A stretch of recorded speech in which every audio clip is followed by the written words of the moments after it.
So today we're at a lodge called La Vida just outside Pretoria, and we are here with SAGMJ in conjunction with Old Mutual Insurance.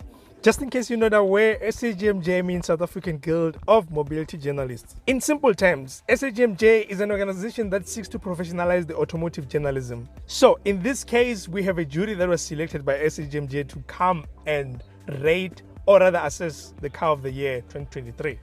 Which is why we're here right now. The selected jury consists of around 30-something members who are going to be doing the assessment. I'm not part of them. I'm not part of the jury. I'm a marshal who's going to be on track ensuring that everyone is safe and they're doing things accordingly. And right here we have all the finalists for Car of the Year 2023, which are going to be assessed further by the members of the jury at Zwartkops Raceway. So when we got here in the morning, of course, they did the briefing, and what they did then is to allocate cars to each and everyone who's here, marshals and the jurors, so that we can drive the cars to Zwartkops, and then when they get there, they can do further assessment. I was allocated the isuzudmaxvcross, and on the way, I remember that some people asked me, how is the DMAX? So I thought, you know what, let me share a little bit of this and that about the DMAX, because I've driven quite a number of Bakkies over the last 2 years or so.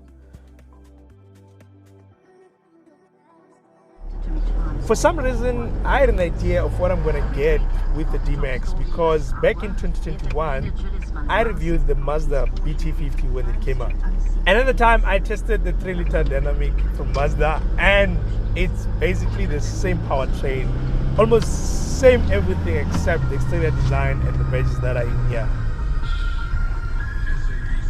Even if we look at the interior design, everything is what we're getting in here. So basically between this and the Mazda, there is no difference. And if there's one thing that Isuzu lovers will tell you, is that it's no CC. Like that's how some of them are explaining it, that this is like a rough truck, and that's something that you're getting, the heaviness, it's something that you're getting in it. From the moment you just start moving it, you can feel that, okay, fine, this is a little bit heavier, especially on the accelerator. When you have to put the throttle down to just get it moving, you can feel that, you know what, it's not just jumping, you need to put your foot down and get it moving. Yes, it's not as heavy as the olden ones, but you can feel that it's heavier than a lot more Bakkies out there. And I think Isuzu is doing that deliberately, because when I'm thinking about the cab weight on this thing, the weight is like just above 2 tons. It's not like it's the heaviest Bakkie out there.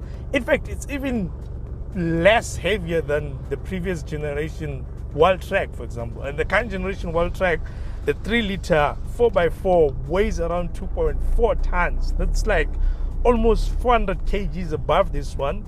I haven't driven that one, but I know the Wild Track feels way lighter than the Mazda BT50, and then in this case then the Isuzu DMAX.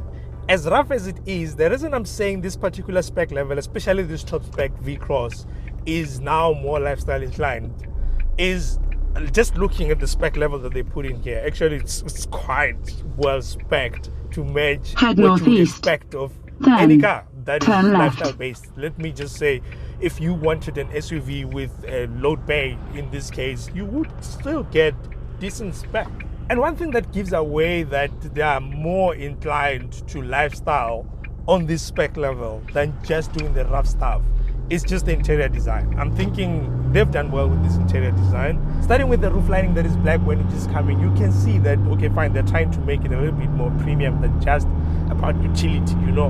And when I'm looking at the dash design as well, it flows in quite well. Looking at the screen, the way it is, center console down here, the steering wheel and everything else, they've managed to place things in the right way that I think it's more appealing to even people that are going to be using it more for lifestyle.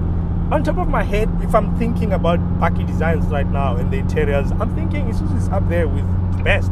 Because for me currently, the Amarok and the Ranger, I mean, there we can't argue. Those went to town when it comes to design because they went hard.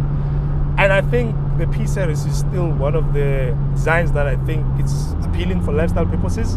And then I can bring this one, because I don't think the biggest competitor in this case being the Hilux, especially of recent months, because Isuzu has been killing it when it comes to sales figures as well. It's been in the top 3 together with the Ranger and the Hilux. And when I'm thinking about the Hilux, nah, I don't think it's designed as well as this one.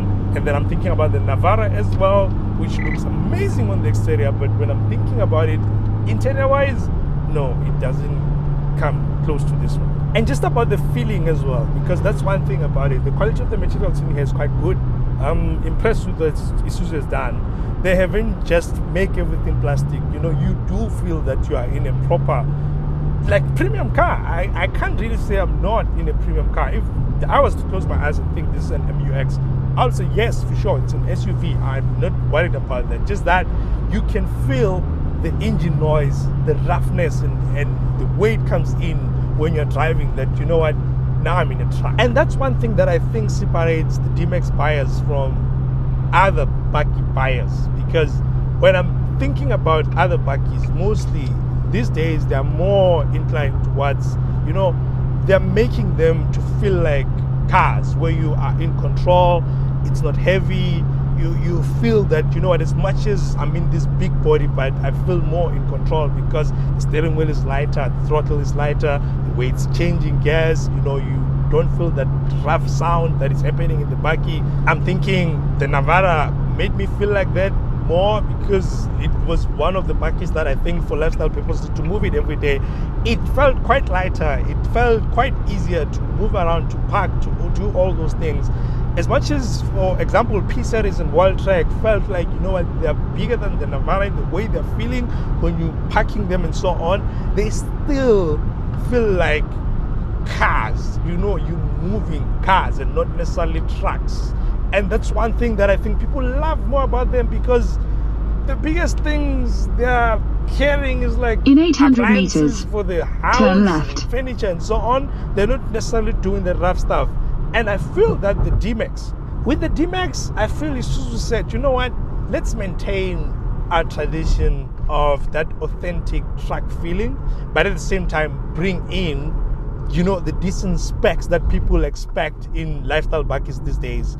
Because I'm thinking they didn't ignore it at all. I'm thinking the seats electrically adjusted. I'm thinking when you have adaptive cruise control in gear, you can't complain because lane keeping assist is assisting you as well. Blind spot monitoring is here. They have things like trailer sway control, AEB, front collision warning, sensors rear and back, a decently clean rear camera as well. So they've managed to give us decent specs that actually justifies the asking price for the V-Cross.